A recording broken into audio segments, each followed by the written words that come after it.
안녕하세요. 안녕하세요. 제가 이제 아까 농담으로 이장호님한테 말씀드렸는데 제가 한국에 가서 보니까 지금 이때쯤이면 이런 곳에서 고기 냄새가 참 많이 날 것 같아요, 그죠? 참 좋은 곳입니다. 이런 그 피서지 같은 느낌이 나는데 이런 산 좋고 물 좋은 공원 같은 거를 우리 교우님 한 분이 소유를 하고 있다는 게 참 감사한 거죠. 네. 그래서 이제 그 목사님 사모님하고 안장로님 네 분이 이렇게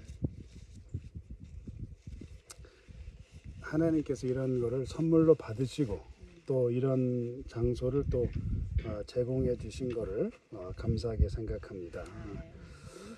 그리고 또 감사했던 거는 이제 제가 일기예보를 보니까 80도라고 그러더라고요. 이제 오늘 제일 뜨거운 그 기후가 온도가 그래서 제가 참 감사했습니다.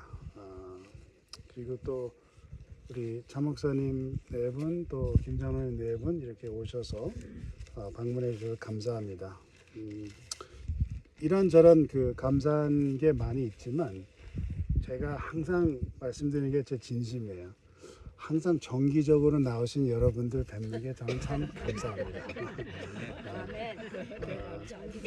그 파라다이스 같은 모임은 이제 이장로님 네 분하고 홍 선생님 네 분이 깨달으실 거예요. 이런 모임은 굉장히 드뭅니다. 제가 여러 번 말씀드리지만 제가 여러 교회를 많이 다녀보고 또 저희 그 아버지가 목회할 때 여러 교회 다니고 저도 목회할 때 여러 교회를 다녔지만 이런 모임은 상당히 드뭅니다. 어쨌든 이렇게 하나님께서 모아주셨기에 우리가 이렇게 예배를 같이 드릴 수 있다는 건 정말 특권이 아닌가 생각이 듭니다. 어쨌든 감사드립니다. 이렇게 모아주셔서 기도하고 시작하겠습니다.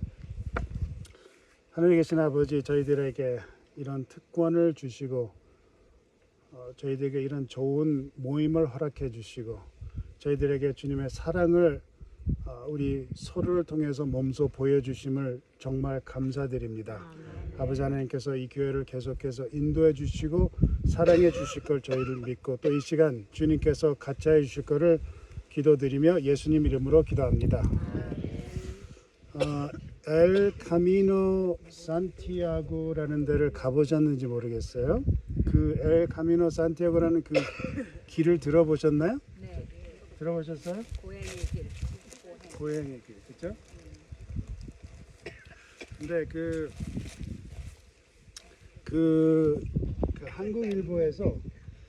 한국일보에서 이런 글을 누가 썼더라고요. 제가 저자가 누군지는 몰랐어요. 왜냐면 그게 나중에 읽다 보니까 홍보문이더라고요. 홍보문.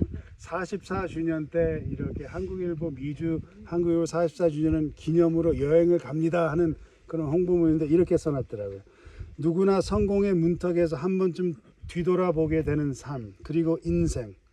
어쩌면 외로웠고 고독했으며 때로는 눈물지었고 웃음지었던 미로와 같았던 이민의 삶을 반추하며 새로운 삶의 기회를 찾는 성스럽고 소중한 순례 여행을 떠납니다. 죽기 전 꼭 한번 가봐야 할 길, 이 세상 가장 아름다운 길, 머릿속에 버킷리스트로 간직해왔으나 선뜻 나서기 힘들었던 길, 삶의 의미를 새롭게 찾아 나서는 산티아고 순례길. 좋죠? 다녀오신 분 혹시 계신가요? 제가 이제 제가 성경 공부를 같이 하는 어느 집사님이 거기를 다녀오셨다 그래요. 이렇게 묘사를 하시더라고요. 그 경험을 어떻게 이야기하냐면 길이 길고 길다는 거예요. 500마일 정도 돼요. 500마일 길을 걸어가니까 보통 분들이 이제 처음에는 굉장히 들뜬 기분으로 시작을 한다고 그래요. 그리고 아름다운 부분들이 많이 있다고 그래요. 그래서 이제 풍경을 감탄하고 처음에는 이렇게 수다 떨면서 이렇게 시작을 하는데 근데 길어요. 한 2주 동안 보통 분들 한 2주 동안 끝내려고 하는데 하루에 그렇게 되면 한 35마일 걸어야 됩니다.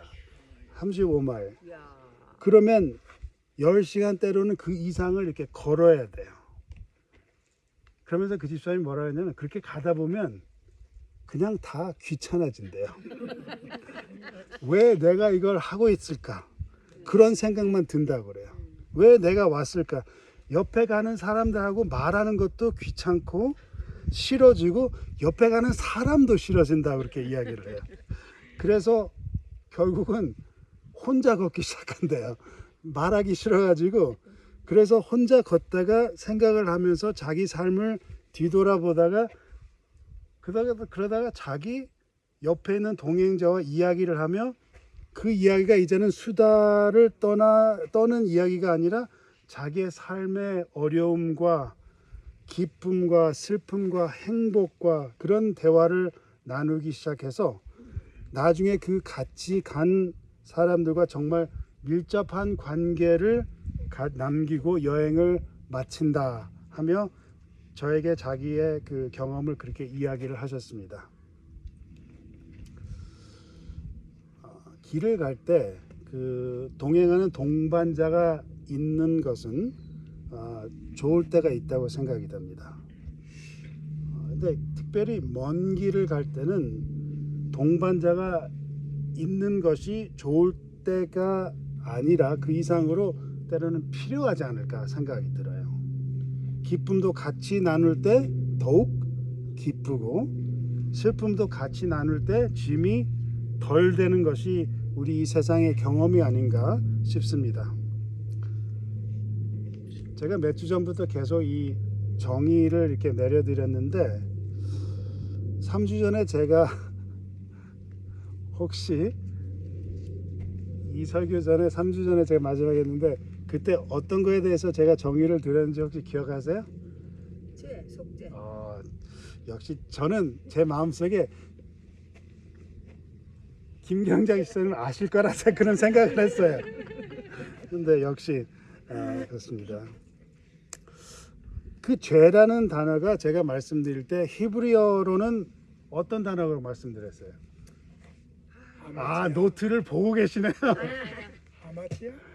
그건 헬라어고 그 다음에 히브리어가 챗이라고 말씀드렸는데 그게 사실은 비슷한 단어라고 말씀드렸죠. 그래서 그 단어 두 단어의 뜻은 우리가 생각하면 죄 저지르면 우리 영혼에 흠집을 내거나 우리 영혼에 어떤 자국이나 흉터를 남겨두어서 그것을 깨끗게 하여 정결케 하는 우리 영혼을 다시 온전히 회복해야 하는 그런 뜻이 아니라 성경의 원어는 히브리어나 헬라어에서 성경에 사용되는 죄라는 단어는 정도를 원래 걸어야 될 길을 그 궤도에서 이탈한 것을 말하는 것을 제가 말씀드렸습니다. 그래서 제가 말씀드리면서 그 반대는 즉 온전히 된다는 것, 죄 없이 된다는 것은 우리 영혼에 남은 자국이나 흉터나 상처를 아물게 하거나 제거하는 것이 아니라 주님이 만들어주신 길로 원래 우리를 위해 세워주신 길로 다시 돌아가는 것이다. 즉 길이요 진리요 생명이신 예수를 통해 하나님께 나아가는 것, 즉 하나님과의 올바른 관계를 재형성하는 것이라고 제가 말씀을 드렸습니다. 하나님이 계획하신 것처럼 인간과 하나님 사이에 다시 진정한 관계를 맺어지며 그 마련해 주신 정도를 걷는 것이 하나님의 구속의 계획이라 구속의 경륜이라 말씀을 드렸는데 제가 그것과 연결해서 제가 오늘 성화에 대해서 이제 생각을 해보려고 합니다. 말씀을 드리려고 하는데 제가 성화라는 단어를 말씀드리고 만약에 성도님들에게 성경 인물 중 성화의 대표적인 인물이라면 성도님은 어떤 인물을 뽑으시겠어요? 요셉. 요셉. 사모님 이유가 왜 그렇습니까? 요셉이 하나님과 함께 했습니다. 하나님과 함께 했습니다. 아주 좋습니다. 다른 분 혹시 계세요? 마리아. 이삭. 이삭. 그건 예외 기대했던 답이 아니네. 왜요, 장로님? 자기의 생명을 전적으로 하나님께 바쳤으니까. 하나님께 바쳤으니까. 마리아. 마리아. 왜요? 마리아 성모 마리아? 아니 저기 막달라 마리아? 향유를 아, 복합 깨트린. 왜요? 마리아? 예. 죄인이었지만 용서받은 그 은혜가 커서 자기 모든 걸 다 드렸잖아요. 에녹. 에녹. 두 분 에녹 하셨어요?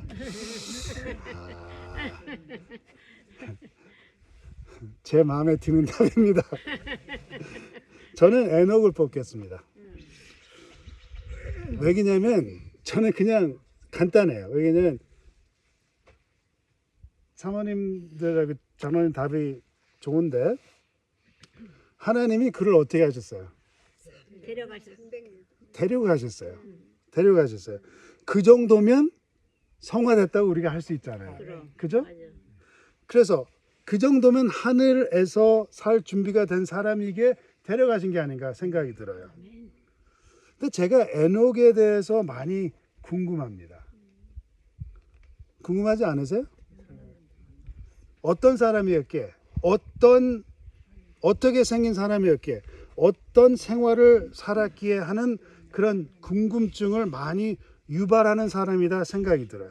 왜냐하면 성경에서 그렇게 많이 쓰여지지 않았어요. 그죠? 물론 엘렌 화이트 글을 보면 그 에녹이 좀 더 상세하게 소개되었지만 근데 성경에는 정말 많이 쓰여지지 않았습니다. 예를 들어서 창세기나 역대하나 역대상이나 누가복음이나 유다서나 이렇게 나오긴 하지만 그 분량이 많지 않아요. 예를 들어서 역대상과 누가복음은 그냥 족보예요. 족보로 언급되고 유다서는 아주 간략하게 두 절로 에녹이 예언한 내용, 재림에 대해서 심판에 대해서 예언한 내용을 아주 간략하게 기재해 놓고 그래서 성경에서 에녹의 삶에 대해서 우리가 살펴볼 수 있는 것은 사실 5군데 나지면 딱 두 군데밖에 안 돼요. 창세기. 근데 창세기도 족보를 이야기하다 이렇게 살짝 언급을 하고 그 다음에 히브리서에서만 볼 수 있습니다. 성경을 가지고 오셨으니까 창세기 5장을 다 같이 펴보시기 바랍니다. 창세기 5장입니다. 저는 개역 한글로 읽습니다. 창세기 5장인데 지금 이렇게 쭉 그 족보가 나오다가 창세기 5장 21절에 이제 에녹에 대해서 이렇게 말씀을 합니다. 에녹은 65세에 무드셀라를 낳았고 무드셀라를 낳은 후 300년을 하나님과 동행하며 자녀를 낳았으며 그가 365세를 향수하였더라. 특별한 게 없죠. 에녹이 하나님과 동행하더니 하나님이 그를 데려가심으로 세상에 있지 아니하였더라. 간략하죠. 그리고 이제 히브리서에서 에녹이 언급이 되는데 잘 아시는 어떤 장에서 언급이 되나요? 믿음의 장. 히브리서 11장입니다. 히브리서 11장 5절 또 개역 한글입니다. 히브리서 11장 5절부터 보면 믿음으로 에녹은 죽음을 보지 않고 옮기웠으니 하나님이 저를 옮기심으로 다시 보이지 아니하니라. 저는 옮기기 전에 하나님을 기쁘시게 하는 자라 하는 증거를 받았느니라. 믿음이 없이는 기쁘시게 못하나니 하나님께 나아가는 자는 반드시 그가 계신 것과 또한 그가 자기를 찾는 자들에게 상 주시는 이심을 믿어야 할지니라. 여기 5절을 보면은 다시 보면 어떤 사람이라고 이분이? 하나님을 기쁘시게 하는 사람. 그래 그 정도면 성화됐죠. 그죠? 에녹이 알려진 건 우리에게 알려진 건 뭡니까? 하나님과 동행했다는 거예요. 그래서 제가 이 에녹의 이야기를 볼 때 성화의 비결이 여기 있지 않나 그런 생각이 들어요. 죽지 않고 하늘에 올라갈 수 있는 비결인데 어떤 비결인지 다시 생각을 해봅니다. 우리가 사람을 겪다 보면은 마음에 드는 사람이 있고 또 마음에 들지 않는 사람들이 있습니다. 예를 들어 제가 전에 오레곤으로 이사 갈까 말까 하는 그런 생각이 있을 때 제 친구하고 대화를 했다고 말씀을 드렸죠. 직장이나 그런 거를 생각하면 이사 가는 것이 맞는데 제가 그랬어요. 그 친구한테 여기 계신 분들이 너무 마음에 걸리고 여기 계신 분들이 너무 좋고 여기 계신 분들이 하나님의 인도를 받고 계심을 보며 이사 가는 것이 참 마음에 걸린다. 제가 그렇게 친구한테 말하니까 친구가 저한테 뭐라 하는지 아세요? 이런 말씀 드리면 좀 그런데 친구가 저한테 뭐라 그러냐면 그분들 3년 5년 후에 다 돌아가실 분들인데 그렇게 하더라고요.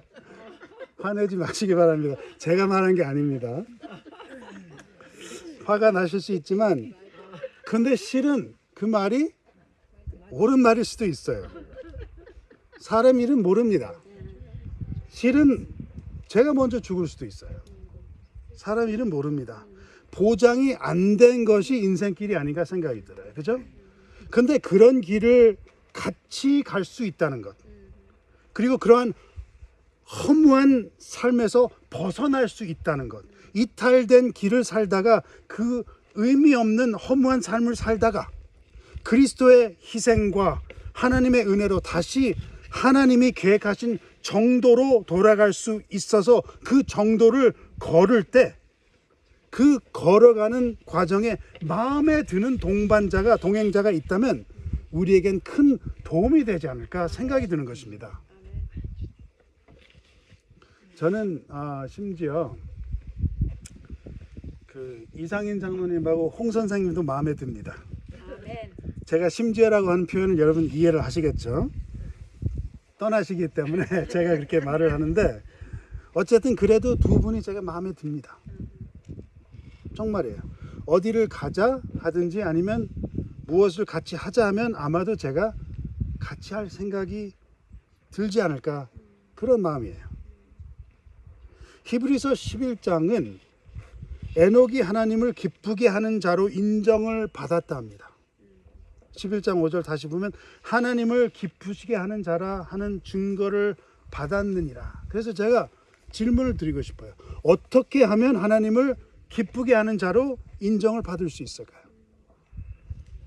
어떻게 하면 하나님을 기쁘게 하는 자로 인정을 받을 수 있는지 답을 혹시 아시는 분이 계신가요? 답이 6절에 나옵니다. 답이 6절에 나오는데 믿음이 없이는 기쁘시게 못하나니 하나님께 나아가는 자는 반드시 그가 계신 것과 또한 그가 자기를 찾는 자들에게 상 주시는 이심을 믿어야 할지니라. 이 구절에 있는 요소를 하나하나 보면 하나님을 기쁘게 하시는 것은 세 가지 요소가 있다고 합니다. 반드시 하나님이 계신 것을 믿고 자기를 찾는 자들에게 상 주심을 믿고 그런 하나님께 나가야 된다는 것이에요. 그것이 하나님을 기쁘게 하는 자로 인정받을 수 있다고 지금 우리가 성경에서 우리가 읽는 것입니다. 너무 단순하죠?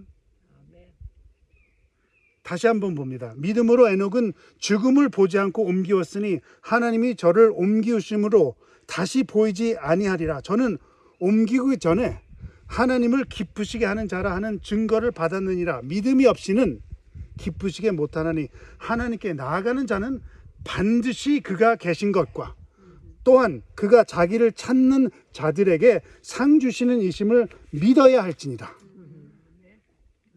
찾으면 찾으리라. 성경에서 약속해 주셨죠. 근데 여기 이 히브리서 5절 그 11장 5절과 6절에 나오는 이 기쁨이라는 단어는 히브리에서만 나오는 단어입니다. 제가 강조를 해드리고 싶어요. 신약의 다른 부분에서 나오지 않아요. 이 기쁨, 여기 히브리에서만 사용되는 단어인데 혹시 이제 차 목사님 빼놓고 혹시 헬라어를 배우신 분이 계신가요? 혹시 조금 배우셨어요? 기초요, 기초. 이 기쁨이라는 단어를 배워보셨나요? 이 기쁨이라는 단어는 신약에서 일반적으로 사용되는 이 기쁨이라는 단어하고 다릅니다. 일반적인 즐거움, 기쁨이라는 단어는 카라라는 뜻이 있는데 기쁨, 이 단어는 말 그대로 뜻이 기쁨, 즐거움이라는 뜻이에요. 근데 신약에서 이 단어가 57번 사용됩니다. 예를 들어 같은 신약의 같은 히브리서에서 우리가 잘 아는 믿음의 주역 또 온전케 히브리서 12장 2절 또 온전케 하시는 이인 예수를 바라보자 저는 그 앞에 있는 즐거움을 위하여 십자가를 참으사 부끄러움을 개의치 아니하시더니 하는 그 구절에 나오는 즐거움이란 단어는 일반 카라라는 즐거움이에요. 이 즐거움이라는 단어는 일반적으로 어떻게 묘사가 되냐면 인간의 기쁨도 포함하는 단어인 것입니다. 기쁨, 즐거움으로 번역되는데 근데 여기 히브리서 11장에 나오는 이 기쁨이라는 단어 하나님을 기쁘시게 하는 자라 하는 증거를 받았느리라 하는 이 기쁨이라는 단어는 믿음이 없이는 기쁘시게 못하나니 하는 이 기쁨이라는 단어는 유아레스테오라는 이 기쁨이라는 단어에서 신약에서 딱 3번만 사용돼요. 여기 히브리서 11장에서 2번 사용되고 어떻게 사용되냐면 하나님의 기쁨을 묘사할 때만 사용됩니다. 하나님의 기쁨만. 그리고 이 단어의 뜻은 그냥 일반적인 기쁨, 즐거움을 떠나서 온전히 만족시키는 기쁨이라고 풀이가 됩니다. 일반적인 기쁘다, 즐겁다, 흥겹다, 재미있다, 행복하다 그런 뜻이 아니라 온전히 만족시키는 기쁨이라는 거예요. 즉 이 기쁨을 유발하는 자, 이 기쁨을 촉진시키는 자는 하나님을 온전히 만족해 기쁨을 드린다는 것이에요.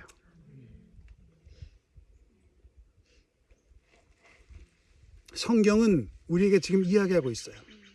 언제 어떻게 하나님을 온전히 만족시킨 이 기쁨을 어떻게 일어날 수 있게 할 수 있냐 하면 반드시 하나님이 계신 것을 믿고 자기를 찾는 자들에게 상 주시는 이심을 믿고 하나님께 나아갈 때 하나님 거기서 온전히 만족하는 기쁨을 느끼신다는 거예요. 하나님을 기쁘시게 한 에녹, 하나님과 함께한 에녹의 동행은 이런 동행이었다는 것입니다.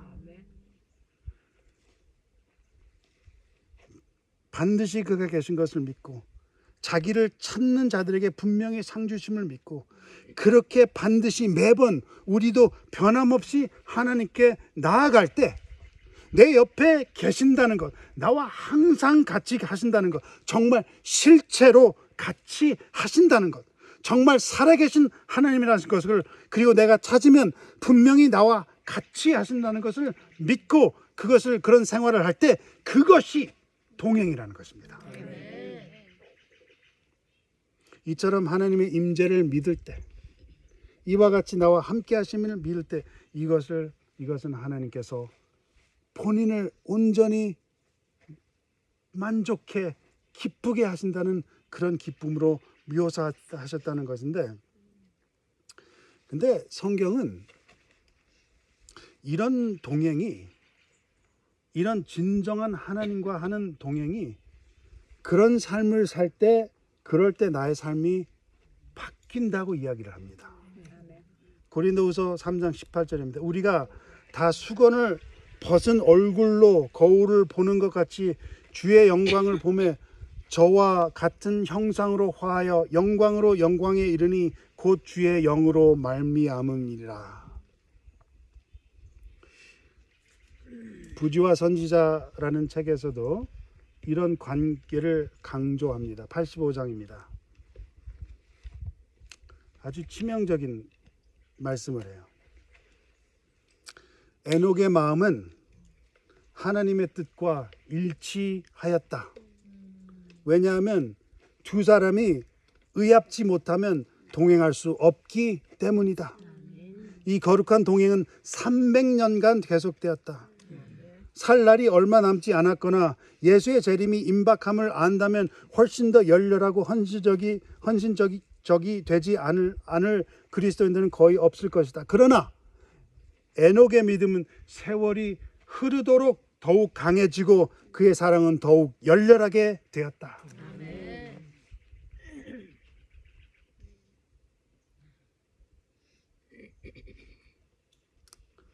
제가 아까 말씀드렸죠. 카미노 델 산티아고 걸어갈 때 처음엔 수다 떨다가 나중에 어떻게 된다고요? 귀찮다고요. 동행하기 싫다고요. 두 사람이 의합지 못하면 동행할 수 없다. 아모스의 말씀이잖아요. 두 사람이 의합지 못하면 동행할 수 있을까요? 반드시 하나님이 계심을 믿고 자기를 찾는 자에게 상 주심을 믿고 하나님께 꾸준하게 나아가는 때, 그러면서 주님을 매일 만나며 동행하며 대화하면 우리가 바뀌지 않고 버틸 수 있을까요? 예수님의 희생을 더욱 깨닫고 하나님의 사랑을 더욱 깨닫고 나를 정죄하는 게 전혀 아니라 나를 구원하시기를 간절히 원하신다는 것을 깨닫고도 정말 안 바뀌고 버틸 수 있을까요? 정말 하나님이 계심을 믿고 정말 우리를 위해 이루신 그 모든 것을 깨닫고 그와 동행한다면 정말 흐지부지한 동행이 될 수 있을까요? 주님과 진정 동행한 그 사람, 정말 삶이 바뀔 것을 성경은 에녹의 이야기를 통해서 우리에게 말씀해 주시고 있는 것입니다. 부조화 선지자 86페이지입니다. 활동적인 생활 가운데서도 에녹은 하나님과의 교통을 굳이 유지하였다. 그의 사업이 더 커지고 더 분주하게 되면 될수록 그는 더 부단히 그리고 열렬하게 기도하였다. 그는 때로는 모든 인간관계를 떠나 있기도 했다. 한동안 백성들 가운데 머물러 교훈과 행실의 모본으로 그들의 유익을 위하여 일한 후에 그는 물러나서 하나님께서만 나누어 주실 수 있는 거룩한 지식에 줄이고 목말라 하면서 한동안 한적한 곳에서 보내곤 하였다. 이와 같이 하나님과 교제함으로 에녹은 점점 더 하나님의 형상을 반영하였다. 그의 얼굴은 거룩한 빛, 예수의 얼굴에서 비추는 빛으로 빛났다. 그가 하나님과 교통하고 나올 때 경건하지 아니한 자들까지도 그의 얼굴에 찍힌 하늘의 인상을 경외심을 가지고 바라보았다.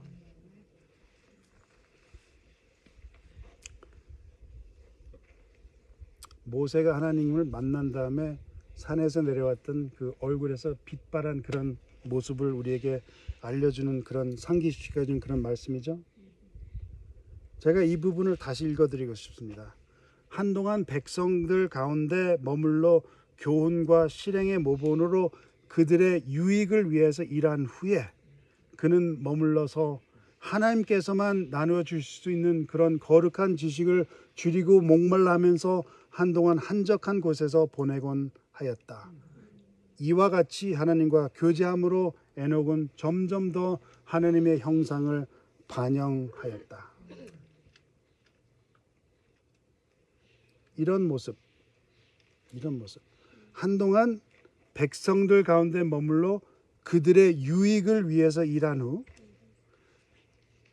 하나님과 교제함으로 점점 더 하나님의 형상을 반영하였다는 거예요. 이런 에녹의 삶을 바라볼 때 그의 삶이 어떤 계명을 반영했다고 생각하시나요?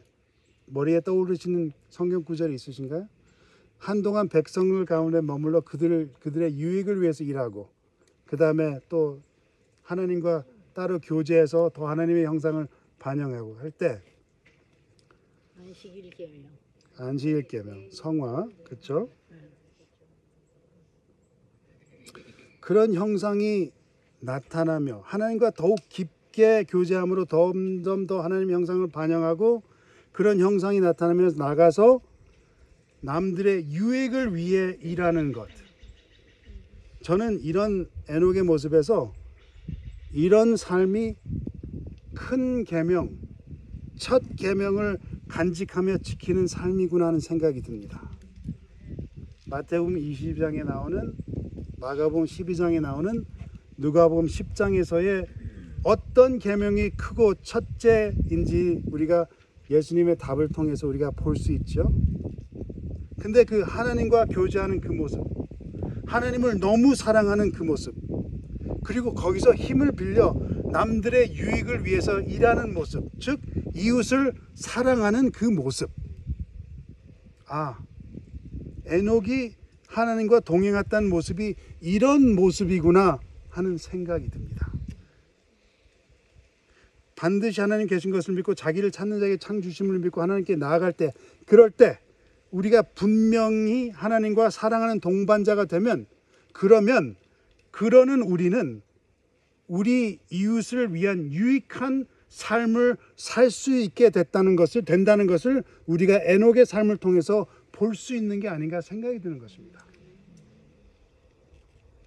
즉 하나님을 만나면 만날수록 이웃에게 봉사하는 마음이 더 늘어가지 않을까 생각이 듭니다. 안식일이 왜 사람을 성화해 주나요?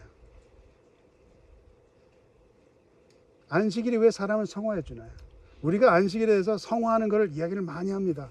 안식일이 왜 사람을 성화해 주나요? 하나님을 만나는 날이기 때문에. 하나님을 만나는 날이죠. 하나님을 만나야만 우리가 거룩하게 되니까요. 그런데 하나님께서 뭐라고 말씀하세요? 탄감 받은 자는 어떻게 해야 된다고요? 탄감을 해줘야 된다는 거예요. 제가 이렇게 혼자 제 말이라고 생각지 마시기 바랍니다. 제가 부조와 선제의 글을 보고 말씀드렸습니다. 같은 장을 계속해서 보면 이런 내용이 있습니다. 에녹이 하나님과 동행한 것은 황홀경 속에서나 이상 중에서가 아니라 그의 일상생활의 모든 의무를 행하는 가운데서였다. 세상에서 하나님을 위해 할 일이 있었던 까닭에 그는 이 세상을 완전히 등진 운둔자가 되지 않았다. 가정에서와 사교 생활에서 남편이요 아버지로서 친구로서 시민으로서 그는 확고부동한 하나님의 종이었다. 제가 이 면을 계속 강조해 드리면, 제가 아까 이 기쁨의 단어, 이 유아레스테오라는 게 이 히브리서에서 신약에서 3번 나온다고 말씀드렸죠. 히브리서 11장에서 2번 나오고, 그 다음에 마지막 3번째 나오는데 어디냐면 히브리서 13장에 나옵니다. 히브리서 13장 16절인데 이런 말씀을 하세요.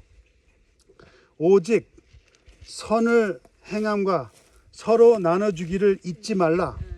이 같은 제사는 하나님이 기뻐하시느니라. 여기에 제사라는 말이 희생이라는 말이거든요. 선을 행함, 그리고 서로 나눠주는 그런 희생은 하나님을 어떻게 한다고요? 온전히 만족해 하는 기쁨이 된다는 거예요. 그러면 제가 히브리서 11장의 말씀과 히브리서 13장에 있는 말씀을 제가 연결해 봅니다. 제가 말씀드렸죠. 이 기쁨이라는 단어가 딱 3번 나와요. 에녹을 하나님과 동행하는 그 묘사하는 그 기쁨이라는 게 나오고, 또 여기서 어떻게 해요? 이웃을 선을 행함과 서로 나눠주기를 잊지 말라 하는 그런 것에서 하나님이 기쁘신다는 것을 여기서 이야기하고 있는 것입니다. 반드시 하나님 계신 것을 믿고 자기를 찾는 자에게 상 주심을 믿고 하나님께 나아가게 될 때 하나님은 온전히 만족하게 기쁘시게 하시며, 또 선을 행하시며 서로 나눠주기를 잊지 않으실 때 하나님을 기쁘시게 한다는 것입니다. 하나님을 기쁘게 하는 삶을 살 때, 그때가 우리가 성화되었다 하는 삶이 아닌가 싶은 것입니다. 최근에 친구 하나가 연락이 왔어요. 전화를 이제 연결해서 제가 헬로 하니까 첫 마디가 그래요. 유럽 같이 갈래? 근데 유럽을 가는데 성지순례 길 중 하나를 택해서 같이 걷자 하는 제안을 이렇게 하는데 한 10분 그렇게 이야기를 해요. 제가 말씀드린 그 재림교에서 카톨릭으로 넘어간 친구입니다. 아직 카톨릭으로 개종까지는 하진 않았지만 카톨릭이 그에게는 상당히 끌린다 합니다.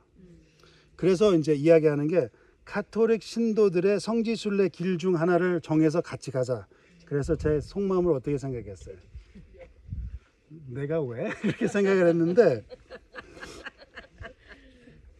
머리를 좀 맑게 하고 싶어 가려 한다 그렇게 이야기를 하는데 근데 가고는 싶은데 뭐예요? 혼자 가기는 원치 않는 거예요. 동행자가 필요해서 저에게 연락이 온 겁니다. 그래서 제가 물어봤어요. 내가 순번이 어떻게 되냐? 제가 물어봤습니다. 친구들 누구한테 먼저 거절당하고 나한테 물어봤냐 하고 둘이서 같이 웃었는데 제가 참 아끼는 친구입니다. 교회를 위해서 계속 일을 계속했으면 인간의 생각이 정말 큰 일을 맡아서 할 친구인데 그러지 못해서 참 아쉬운 마음이 있습니다. 저는 친구가 몇몇 되지 않습니다. 알고 친하게 지낸 사람들이 여럿 있지만 마음에 있는 말을 할 수 있는 친구는 많이 있지 않아요. 저는. 근데 이 친구는 제가 저의 마음에 있는 말을 하고 지내는 친구인데 이 친구가 뜬금없이 느닷없이 유럽에 가자 해도 갈 상황이 전혀 되지 않아도 이 친구이기에 같이 갈까 하는 마음이 생기는 것입니다. 주님과 동행하는 삶, 어쩌면 그런 신뢰 관계, 어쩌면 그런 정다운 관계, 어쩌면 제가 감히 그런 표현을 한다면 그런 하나님과의 우리 그런 친구의 관계이지 않을까 생각이 듭니다. 어린 양이 어디 가든지 따라가는 자, 그게 동행하는 게 아닌가 생각이 듭니다. 정말 하나님이 계심을 믿고 찾고 매일 그분의 임재를 제 삶에서 찾고 하나님께 나아가서 우리의 주요, 우리의 믿음을 시작해 주시는 주, 우리의 믿음을 온전케 하시는 하나님을 바라보시며 변하는 삶을 사시며 주님과 동행하며 선을 행하고 나눠주시는 삶을 사시면서 그리하여 주님께 기쁨을 드리시는 성도님 되시기를 간절히 바랍니다. 기도하고 마칠까요? 찬미. 찬미.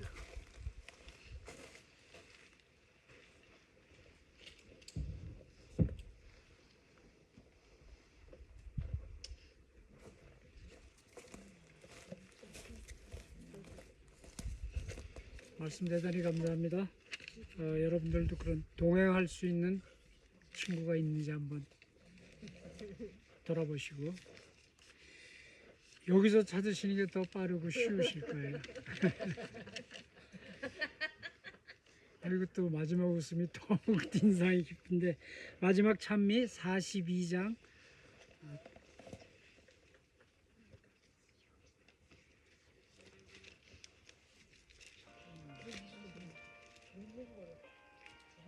다 같이 일어서시겠습니다. 안 나오네.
사절 부르시겠습니다. 사절.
아멘. 하늘에 계신 아버지,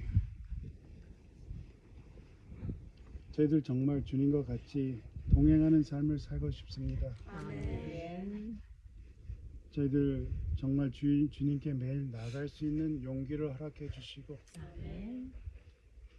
반드시 하나님이 계신다는 것을 항상 믿을 수 있게 해주시고 아멘. 또 저희들을 찾는 자에게 상을 주신다는 그 믿음을 가지고 살아갈 수 있게 도와주길 간절히 기도드립니다. 아멘. 그래서 저희들 용기를 잃지 않고 낙심하지 않고 저희들이 생각하는 것과 다르다 할지라도 같이 동행하시는 주님께서 말씀하시기에 저희들 순종할 수 있는 그런 믿음을 허락해 주시고 주님을 더욱더 닮아갈 수 있는 그런 삶을 허락해 주시기를 간절히 기도드립니다.